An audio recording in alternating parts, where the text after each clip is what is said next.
Hi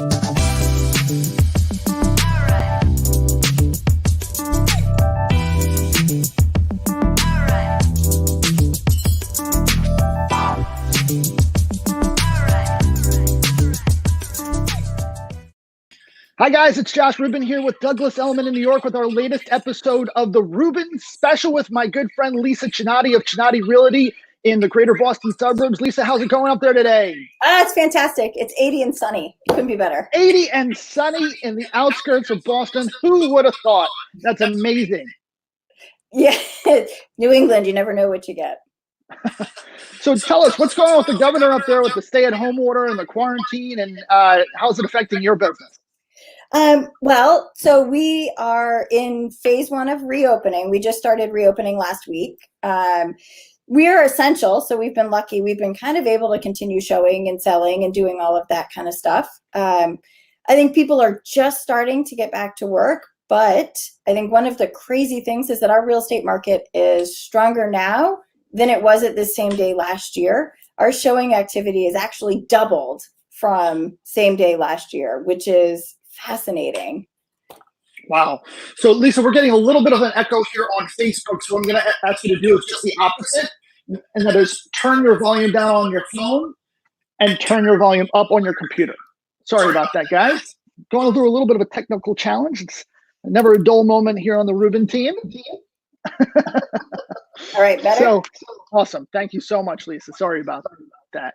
So you're saying that your business is actually busier at this point right now than it was at the same point last year? Yeah, we're up probably 20% over what we were at this same time last year to date. So we had a really strong Q1 coming into this. We're going to have a weaker Q2, but it's offset by the really strong Q1 that we had. And then the showing activity is insane. We had a property in a town, one town over, 2 towns over, and in 4 days it ended up with 41 offers. What? Yeah. It's wow. Insane. Was that your listing or was that just anecdotal evidence of the strength? It was not our listing. We had one with 27 offers 2 weeks ago. So well, 27 isn't bad. You know, I remember I had a listing a number of years ago where, long story short, the seller had, for estate planning purposes, had an appraisal done by an independent appraiser before calling me and selling the property. And so they had a price in mind, which was $350,000. It was a very small 1-bedroom. This is about 15 years ago in the West Village. And they had this price in mind. So I said, well, that seems low without even seeing the property. And I went and saw the property and I said, yeah, it's probably worth somewhere up $450. But if you want, we could set the price at $350. Which is the price that the appraiser had suggested. So we put it at $350 and one thing led to another and we had 68 offers. It was one of the most intense experiences of my professional career. And I vowed never to do that again. It's difficult to navigate, right? It's tough I think it's tough to be a buyer, no doubt. And it's tough to be a buyer agent.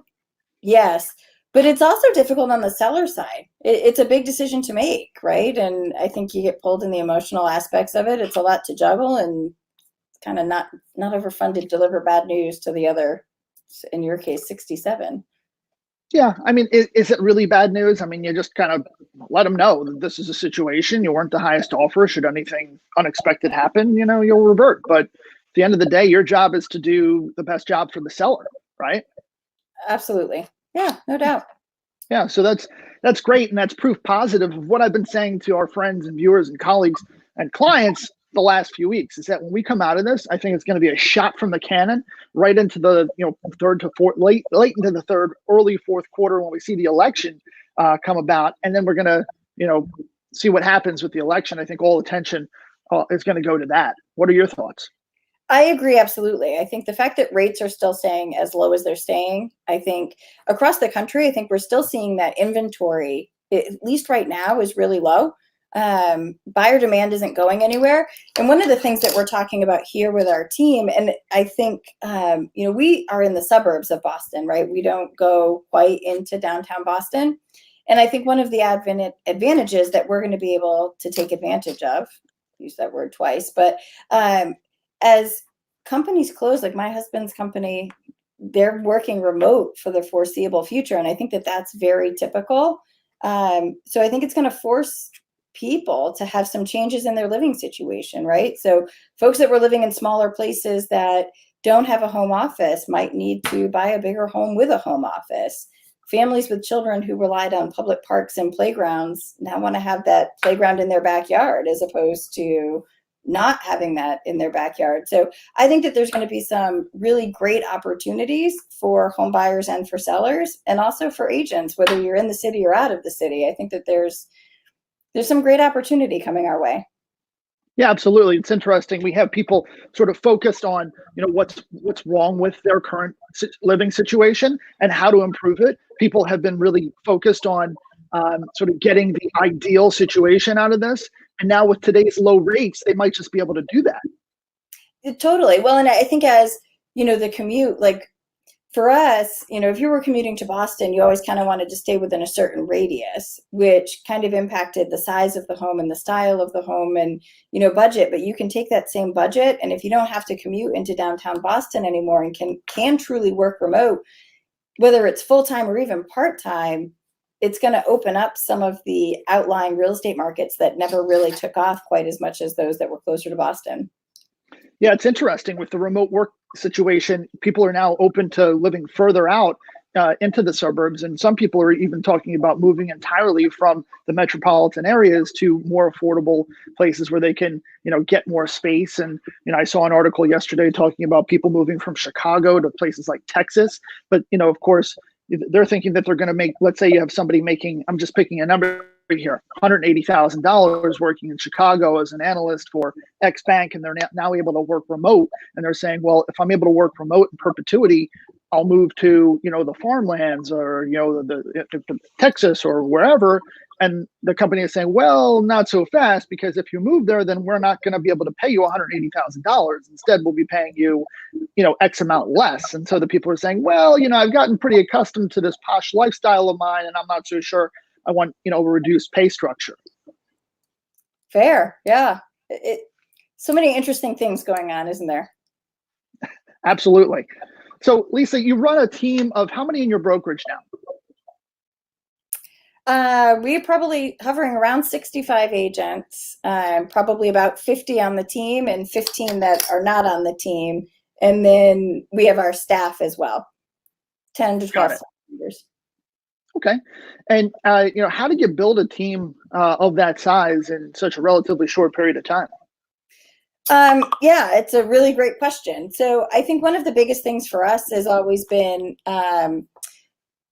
being able to understand the dynamics of what agents are looking for, right? One of the biggest thing that we talk about with our staff here is that our agents are our first level customer, right? We've got to deliver an amazing experience to our agents, and that enables our agents to deliver an amazing experience to their clients. And I think, well, you know me and my business fairly well, right? And culture is like one of the biggest things to us. Like, we work hard, we sell a lot of homes, we're very successful, no doubt, but we have fun, right? There's no ego here. We don't take ourselves too seriously. And it's a culture of support. And I think agents, they respect that. Yeah, absolutely. One of the things that I think about when I think of Chinatti Realty is I think culture, and I think about, lead sources and accountability. And so what are some of the things that you do to drive culture first? Well, so culture starts at the top, right? Like, that's the kicker. And I think that that's one of the things that team leaders and broker owners often take for granted, right? Like, everything that I'm asking my agents to do, I'm happy to do with them. I'm prospecting on the phone with them. I'm going on appointments. Heck, yesterday I spent out shadowing 3 listing appointments, and I did a handful of showings with my agents, right? Because if I'm asking them to do it, I need to do it. But more than that, it's really important for me to stay in the mix of what's going on and how everything is changing in the environment. So that's definitely part of it. I think the next part of it comes down to, understanding that we're all human, right? And that we've got to be able to understand the basics of the stuff that's going on. Like, we always talk about accountability and profitability, and we're talking about conversion rates, and all of these different things that as business owners are important, no doubt, but it's also not, we can't forget that these are people, right? And there's outside factors that are always in play. Like right now, schools are canceled, right? So we've got to be able to understand that a lot of our agents are juggling being teachers, being parents, being playmates for children who can't even have play dates anymore, right? And Yeah. until we can support that as a company, we're not going to be able to support them as business people. Before Corona, what did that look like for us? We had a daycare center in our office over the summer, right? For the Wow. same reason, right? So 9 to 5, Monday through Friday, you could bring your kids here, and we had staff members here to do activities and play games so that parents didn't feel like they were giving up on their children having a fun summer so that they could work, right? Huh. Oh, so you actually had childcare built in for your team. Oh yeah, absolutely. Right. And so you knew if you were in a pinch and needed to go to a showing, you could bring your kids here. They would be just as safe as they were at home. And you knew that they were doing activities that didn't involve a computer screen. Right. Right. And we believe, like, we all have core values, right? And we live and die by our core values, right? Supporting each other, innovating, thinking ahead and outside the box, not just with children, but all of the other facets. Like we all wear 20 hats a day, right? Everybody has a different 20 hats. And we've Yeah. got to understand that. Yeah. Well, it's interesting because, here we have a business which is owned by you, a woman, and, you sort of built it from scratch. You've had some challenging times. You've hit some headwinds, not the least of which is this most recent pandemic that we're all encountering. But, you're leading with heart and, and with empathy, not just for your customers and your clients, but also for your team members. And it seems like you're putting them before anything. And, integrating childcare is a great reflection of who you are as a person, because, you're thinking about, family, children, and, supporting that sort of network first, which is really, amazing for someone to do, let alone a working mother. So tell us a little bit about your sort of family dynamic. I know, you're married and you have, is it two daughters? Yeah. I have two Right. girls. They are 16, and my youngest will be 14 in a few days. So Yeah. And so they're obviously old enough to sort of take care of themselves, but I'm sure that they still rely on you to a larger degree. What's that like, leading this team of 60 plus people, agents, staff, etc., and then you and Steve have these two beautiful girls at home. The fascinating thing is that they're my why, right? And I think that this is probably something that a lot of moms relate to, or I went to school, got an education, had a career for a little bit of time after college and before I got married. And then after I got married and I had my first daughter, I left the workforce. And it was really tough for me to be able to not work. I think some of us I'm wired. I have to be working and feel productive. And so having two daughters in particular, it's been really important for me to help them understand that you can do it, right? You can go to school, get an education, focus on being the best version of yourself, be a mom, and still be able to wear that kind of softer, more nurturing side at home, but kick ass in the office and prove that there's no limits, right? Like, it's super powerful to realize that as a woman, there's nothing that's holding us back, right? You and I are on an equal playing field, and I want my kids to be able to see that, right? And to see that it is possible to juggle it all. And I struggle, right? I think anybody who says that they've got this perfect balance all the time is full of shit, right? Yeah. There's times when I, have, full disclosure, I've missed the parent teacher conference because I forgot, right? And there have been times when I've had to do some other things, but having this career has enabled me a lot of flexibility and grace that I wouldn't have had if I were employed in the workforce normally. My daughter had a very major surgery last year and was in the hospital for a week and out of school for about 3 months, and I was out of the office for about 8 to 10 weeks. Wow.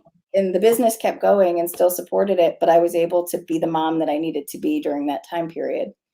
Yeah, and I'm sure that's in great credit to the culture that you've created, and to the wonderful staff that you have surrounding you in order to support you and the team, not just the admins and management, but also the agents themselves. Oh, 100%. 100%. And I think that that's the cool thing about culture and teams is that it goes both ways, right? So I know that they'll step in whenever I need them for personal, whether it's the personal stuff or whether it's, some professional stuff or whatever, but they know it goes both ways, which is why, I didn't have plans for Memorial Day yesterday. So I'm happy to take a couple buyers out on a showing so that one of the agents can have a much needed day off with their family. That's what it's all about. That's great. That's something that we heard from Mark Pattison out in San Diego too, and the culture that he's created in terms of the support. One of his agents was hurt in a mountain biking accident, called him from the hospital the night before and said, "Hey, I have 7 or 8 appointments." They all rallied around him and carried it home. And the other people on the other side, the clients, really had no idea that this other agent had suffered the setback. So it's really remarkable that you guys can do that, not just for you, but other people in the office too. Totally.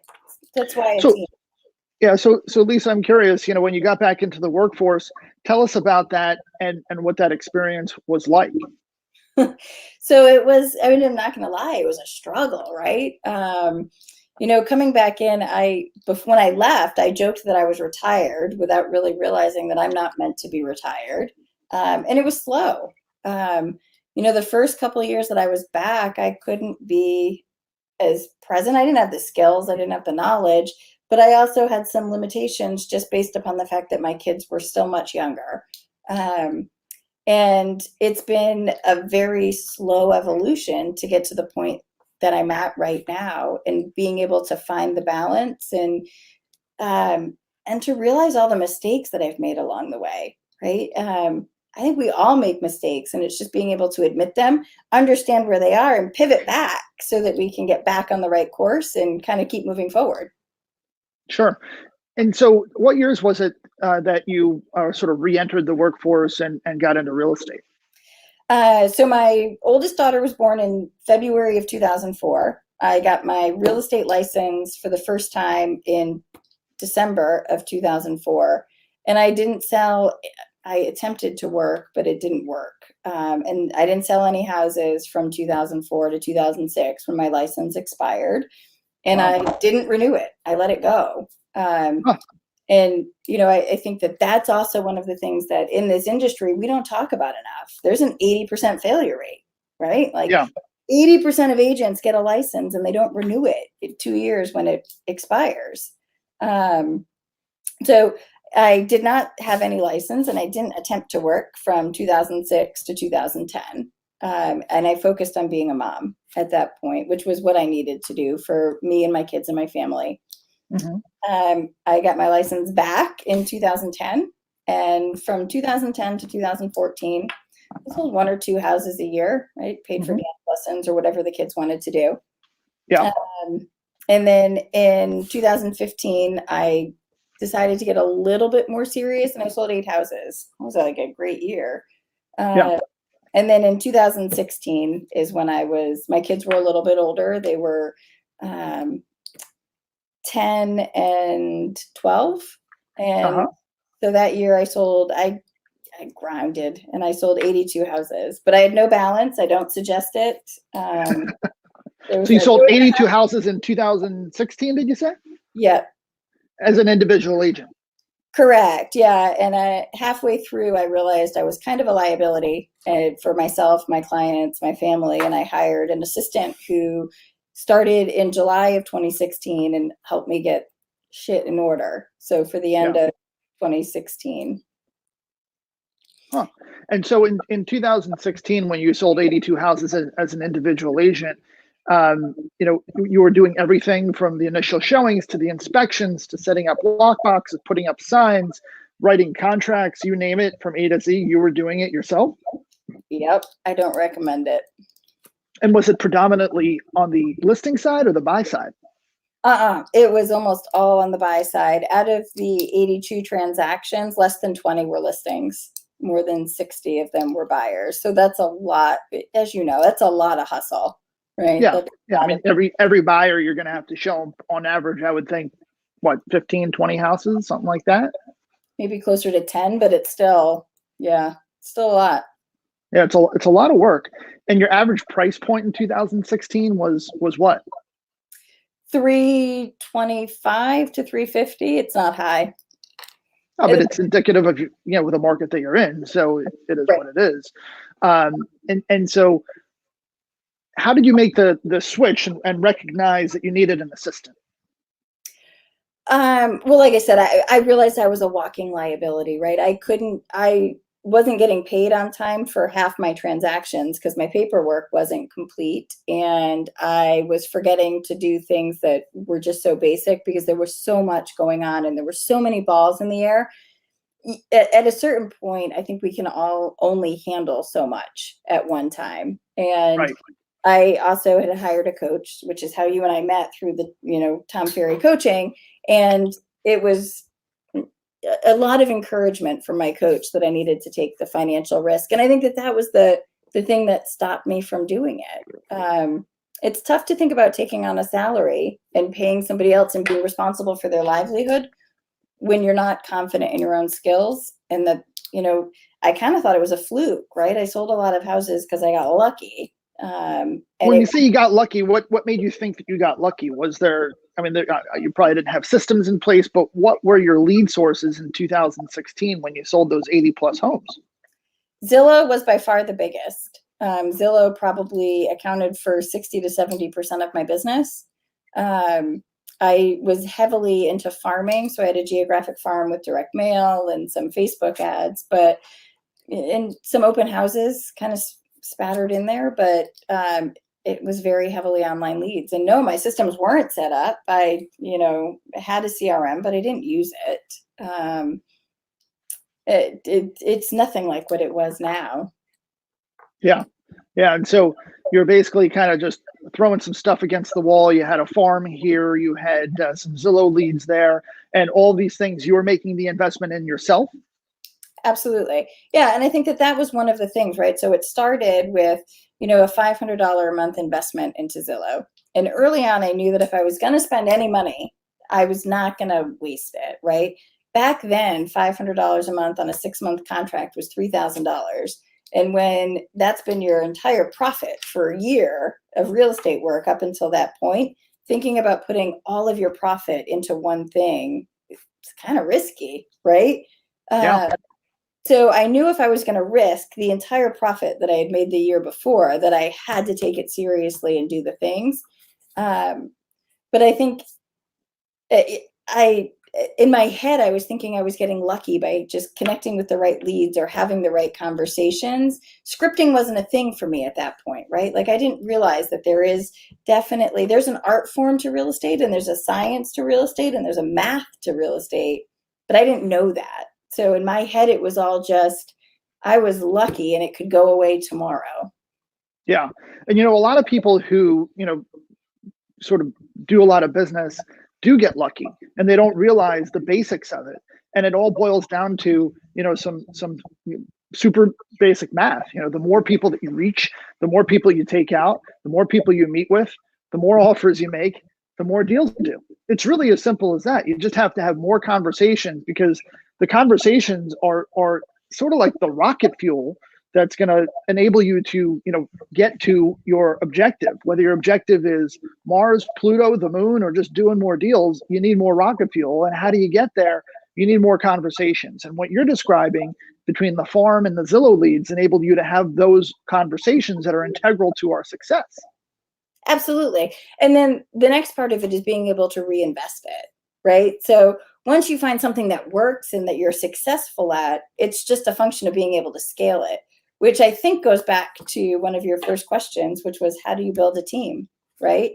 And you find the stuff that works and you just keep scaling it. Do it again and again and again and again. And it gets bigger and bigger and bigger and keeps growing off of itself. Yeah, absolutely. It kind of just snowballs, right? You figure out what works and you add more to that, that source or what's working. Whether, some people have success with, seminars. Some people have success with events. Some people have success with client appreciation parties. It's really a question of what works for you, and what works for you may not work for me or someone else, depending on, what they're most natural with. Absolutely. Yeah. Yeah. So that's interesting because you figured out what worked and then you ran with it, right? Yeah. And we still do. What's funny? Despite how big it's gotten, we still run the same plays. No matter what it is, we're still doing the same things that we did in 2016 and 2017 today. We adapt some of it, right? Like we're altering the script slightly because of Corona. We're altering the script slightly here and there because of different changes in society or in the environment or whatever. But it's the same basic plays. And I bet you find the same thing in your business too. Yeah. It's just a question of figuring out what works and running with it, right? Yep. Yeah. And so, you turned this corner in 2016. You were doing 82 deals. You got the assistant. Then what? So in 2017, I started my first team. And I say my first because I fucked it up. So sorry. I messed it up so royally that, and we had a great year, right? 2017, my team sold 212 houses. That's not trivial for a first year of a team. But I woke up one morning. So hang on one second. I just want you to repeat that again. In 2000, what year? Yeah, 2017. So first year of operation. So you went from your daughter being born in 2014, 2004. Yeah. So you didn't sell any houses 2-3 years. You kind of came out of the business. You went back into the business. You kind of figured out some plays that worked in 2014, right? No, 2014, I sold like 2 houses. 2015, I sold 8. 2016, I sold 82. Got it. 2016, you sold 82. And then 2017, you started a team. So, and you sold 200 plus homes in your first year as a team. Right. Yep. So hang on one second. So how did you build the team? First, you had the assistant. Then what? Then I recruited a bunch of agents to come join me. And I recruited the wrong way. I recruited based upon leads and money, without having enough of a base for my business and without having clarity on who I was as a leader or a business owner. And that was man, if I could redo 2017, it would have been completely different. If I knew then what I knew now. So what do you tell Lisa in 2017? You can time travel today in 2020 back to the beginning of 2017 when you decided I'm going to start to recruit agents. What do you tell Lisa in 2017? So I would have told myself 2 things. One is slow down and not like don't go as fast, but do things the right way, right? And I think that this is something that most of us who are very entrepreneurial struggle with, which is checking the box to make it just good enough and then moving on without making sure that it's really good. And if you want to have a world-class business, you've got to have a world-class foundation. And I did not. I absolutely did not in so many different ways.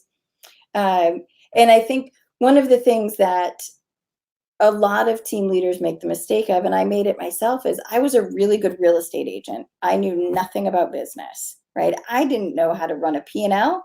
I didn't know how to juggle profit and versus expenses.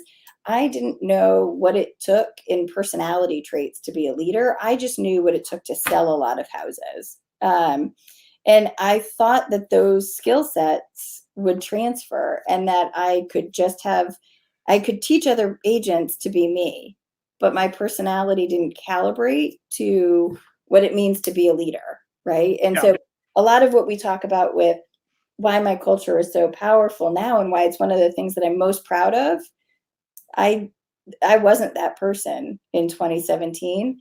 And I also, biggest mistake, wasn't sure of what the value was that I could bring as a leader or what my business could bring to agents. So, we recruited based upon leads and money. And in order to convince people to join me, I made some really stupid financial decisions. Like giving inappropriate splits, or what types of? Yeah, 100%. It was all about really bad splits. So, there's a point at which when you don't understand what it's going to cost you to acquire a client and what it's going to cost you to get the deal to the closing table, when you don't understand those numbers, you can't make an intelligent decision on how to compensate an agent. I had agents on a 90% split. It doesn't work. It's not sustainable. And that was 90% of company dollar. Were you still at a company, or Yeah, you were working at a brokerage? we were at Keller Williams. So Okay. I was losing money because I was stupid. And when I was making the arrangement, I thought that, eventually it would just come back and it would pay for itself and it wasn't a big deal, but it really was, right? And so I had made all these bad financial decisions in the recruiting process. And I didn't have the ability to really track conversion rates and profitability off of our lead sources. So in 2017, the first year of the team, out of the 212 homes that the team sold, my personal production was over 100 of those units. Like, I sold personally, but I lost over $500,000 because I was actually paying the agents to close transactions. Wow. Yeah, so that. So that was your first year in 2017. You were selling all these homes. You had all this incredible volume. You had what was on the surface tremendous success, but as you put it, your foundation was terrible, and so you actually lost $500,000 in doing over 200 transactions. Right. Yeah. So you would have been better off just kind of kicking ass with your assistant from 2017 or 2016, was it? I'm sorry, I'm getting my numbers. If I had just redone what I did in 2016, I would have made more money and I wouldn't have worked as hard. I wouldn't have had as much heartache, and I would have made more money. Wow, that's incredible. And so you got to the end of the year, you realized you just paid out $500,000 that you didn't really have. So you invested this $500,000 in mentoring these agents, giving them leads, and winding up with a big loss.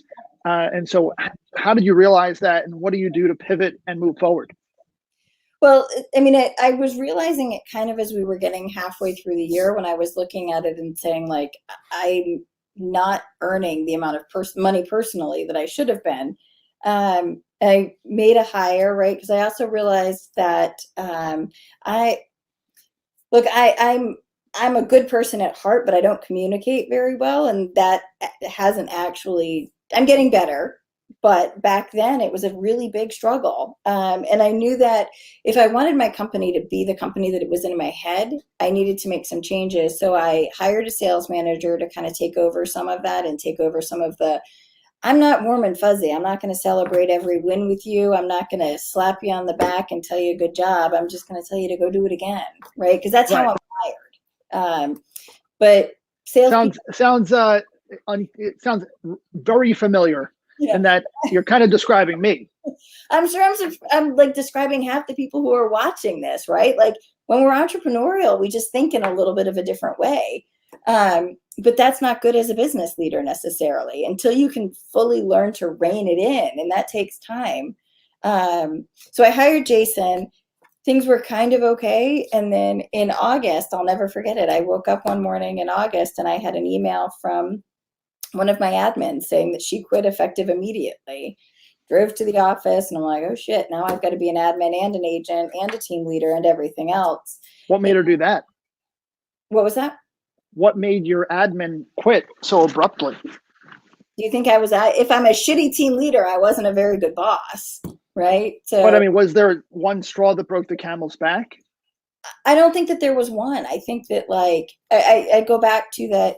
I communicate very directly. I don't necessarily wrap it in the softest delivery. There's no sugar with it, right? I have very high expectations of myself and didn't really realize that not everybody can share that expectation level, right? And that I can't take the expectations of myself and put them on everybody else. It just isn't going to work. And so I don't blame her. I think I would have quit on myself too. That's the crazy part. Wow. You would But have quit on yourself. absolutely. Yeah. And I, looking back on, so anyway, so I'm at the office and then I get an email from an agent, my first agent, not the first one that I hired, but the first one of that day, sent me an email that she quit effective immediately as well. By 2:00, I got a phone call that another one quit. I'm sorry, this is all on the same day. It's all on the same freaking day. It was horrible. Wow. So there was clearly there was an issue that was leading up to this, that you were so sort of you were numb to what was truly going on in terms of the dynamics within the team. And if you had to look back on it, I know that you're not the best at leading at this point, but what was it at that point that you think led to your primary admin and two agents leaving in the same day? It's me, right? And it's not just one part of me, and that's the tough part that I think is it was so many things, right? Like it honestly, like I was feeling financial pressure because I knew that the company wasn't profitable. I knew that I had made so many mistakes. And I think sometimes when you get that far into that number of mistakes, it's very difficult to see the way out. And I didn't know how to find my way out. Even with a coach, I think part of it is I also think when it was going on, we all have our public image and our private image, right? And I think one of the biggest things that I dislike about this industry is that we all don't talk about this part of it enough, right? And I didn't see other people talking about this exact thing. And in my head, I'm the only person who's ever made these mistakes. And if I talk about them out loud, I'm admitting that I'm a complete failure. And that's the last thing any of us want to be, right? Is a complete and utter failure. And so I knew that they were going on. I didn't see how to fix it. And I couldn't bring myself to talk about it. And certainly none of us are going to post any of this kind of stuff on Facebook or Instagram or anywhere else. And even within the circles that I had been kind of keeping at that point, there wasn't a ton of transparency about it.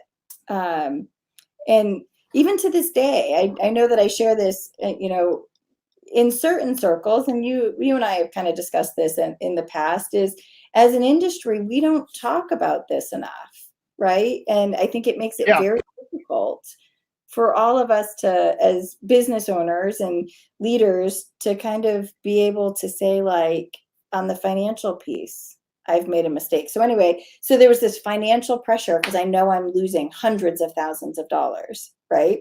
Mm-hmm. And then there's the piece where I look at it and it's, again, another part that it's very difficult to talk about with your own shortcomings. Like, how do you admit that you're not great at communicating, right? Yeah. And in my head, even today, like I still make the same mistake sometimes. In my head, I know that I always mean really well or good. I never mean bad, right? I'm never coming. Yeah, you mean well. You always mean well. In your heart of hearts, right? You mean well. Sometimes you might not make the best decisions, but when you make these mistakes, it's important that you own up to them. You apologize for them if an apology is warranted. For instance, if you just stub your toe, right? You're just going to carry on about your day and know where that curb is or the step is that you stubbed your toe on. But if it involves someone else, and there was something that you could have done differently, then you acknowledge the mistake and how you learned from it, apologize, and we move on together. The sooner that we own up to our mistakes and we apologize is, I think, the greater credibility that we'll still be able to maintain and have going forward with our peers, that we're apologizing to. And as long as we learn from them, right? I mean, fool me once, shame on you. Fool me twice, shame on me, kind of thing. But going forward, when did you realize you had to hire a sales manager? So it was probably, Jason joined me in June of 2017. So this is Jason Posnick. Right. Yeah, exactly. Mm-hmm. And I hired Jason because So this whole implosion of my business happened in August, but clearly I think I knew it was happening in May and June, right? There were noticeable cracks going on, and I knew it was coming. I thought I could save it, and I thought that hiring Jason would enable me to save it and fix it. Good thing that it didn't, right? Because I don't think I would have the business that I have now if I hadn't gone through what I've gone through with building it. Yeah. So you learned from those mistakes and you basically kind of tore it down with Jason's help. And then you rebuilt a more solid foundation, or a moat, if you will, around the business. And you and Jason have sort of rebuilt Chinatti Realty into the stronger form of its current self. Yeah, totally.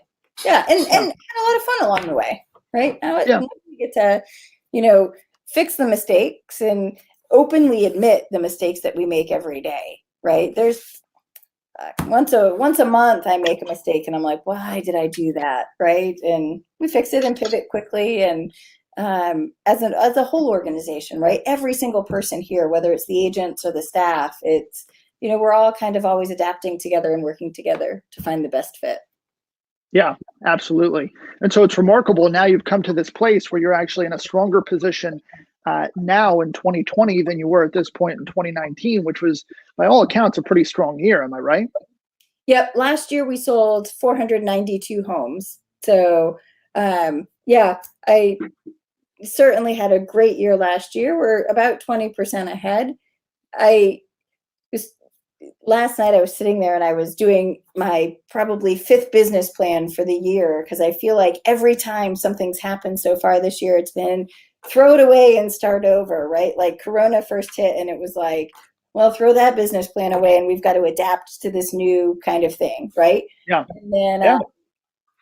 And then we went on total shutdown and we were non-essential and couldn't do anything. So that slightly modified business plan had to be thrown away and we had to start with a whole new business plan.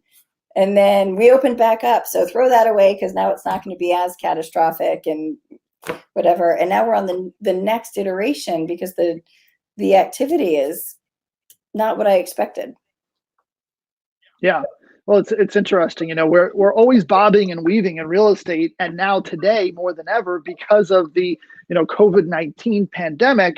And here in New York, the governor just announced end of last week that we can now congregate in groups of 10 or fewer people, but we as real estate professionals can't do as little schedule photography or new listings or meet with prospective buyers and sellers. So it's a precarious line that we're walking because, we're excited in that we see light at the end of the tunnel, and yet we can't actually conduct our normal day-to-day activity. So it's definitely frustrating.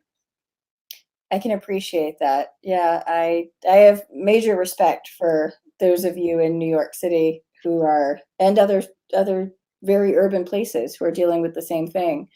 And I give you major credit for continuing to do what you're doing and to your commitment and your passion for the industry to keep it going. I envy you for that. Yeah, well, you got to keep your eye on the prize and stay optimistic and know that this too shall pass. And so, here we are continuing to bob and weave better than ever. Yes, it's going to be, when it's all over, we're going to wake up in January 2022 and it's going to be amazing when we can all just be back to old normal. I don't want new normal. I want old normal.